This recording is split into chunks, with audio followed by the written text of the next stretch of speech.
உங்கள் favourite TV ஷோக்களை இனி miss பண்ண தேவையில்லை. ZEE5 இல் முற்றிலும் இலவசமாக காணுங்கள், இங்கேயும் எப்பொழுதும். நீங்க சொன்ன மாதிரி 3 குழியை தோண்டி புதைச்சாச்சு. ஆனா எனக்கு அதுல ஒரு சந்தேகம் இருக்கு, உங்ககிட்ட கேட்கலாமா? கேளு. நடுவுல இருக்கிற குழியில பசுபதியோட உடம்ப புதைச்சாலும் தூசி துரும்பு எதுவுமே படாம அப்படியே ஆறுன நிலைமையில தான் இருப்பாருன்னு சொன்னீங்கல்ல, அதனால யாருக்கு என்ன பிரயோஜனம்? ஒரு பெண் கரு உருவும் போது மொத்தம் 3 நிலைகளை கடக்க வேண்டியது வரும். அதுல முதல் நிலை பும்சவனம், 2வது நிலை சீமந்தம், 3வது நிலை வளைகாப்பு. நீங்க அழிக்கணும்னு நினைக்கிற ராணி இப்போ முதல் நிலையில இருக்கா. 2வது நிலைக்கு போறதுக்கு முன்னாடி அவ வயித்துல வளர்ற சிசுவை நாம அழிக்கணும்.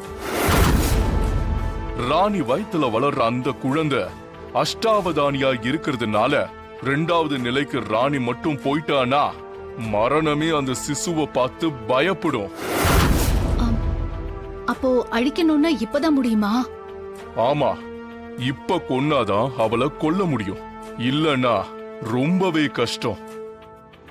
இப்ப வந்திருக்க கூடிய பாக் இன்னும் 48 மணி நேரத்துக்குள்ள பும்ச வனத்துல இருக்கிற, அதாவது ராணியோட வயத்துல கருவா இருக்கிற சிசுவை வெளியே எடுத்துரும். அந்த சிசுவை வெளியே எடுத்ததுக்கு அப்புறமா அதோட ரத்தத்தை கொண்டு போய் 3 குழி தோண்டி புதைச்ச இடத்துல தெளிக்கும். அப்ப தெளிக்கும் போதுதான் உருவமே இல்லாத பாக் பசுபதியோட உடம்ப அப்படியே தன் வசப்படுத்தி அத தன்னோட உடம்பா வடிவமைச்சு வச்சுக்கும். பாக் இத மட்டும் செஞ்சிடுச்சுன்னா அத அழிக்கவே முடியாது. அதால மத்தவங்களுக்கு தான் அழிவு. ஒருவேளை 48 மணி நேரத்துக்குள்ள பாக்கத செஞ்சு முடிக்கலனா? அதுக்கு வாய்ப்பே இல்ல தமனா. பாக் தான் நினைச்சத அடைஞ்சே தீரும். ஆனா அது நினைச்சத அடையணும்னா புதைக்கப்பட்டிருக்கிற பசுபதியோட பூத உடலுக்கு எதுவுமே ஆகக்கூடாது.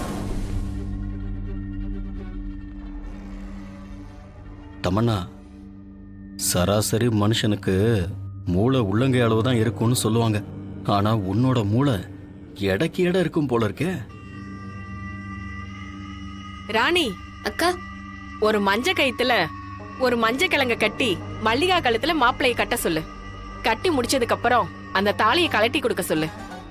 சரிக்கா. மாப்பிள்ள சொல்லுங்கக்கா. பூஜை அறையில பூஜைக்கு தேவையான இந்த சந்தனம் குங்குமம் அதெல்லாம் எடுத்து வச்சுக்கிறேன். அதை கொஞ்சம் எடுத்துன்னு வரீங்களா? ஓகேக்கா. வாங்க.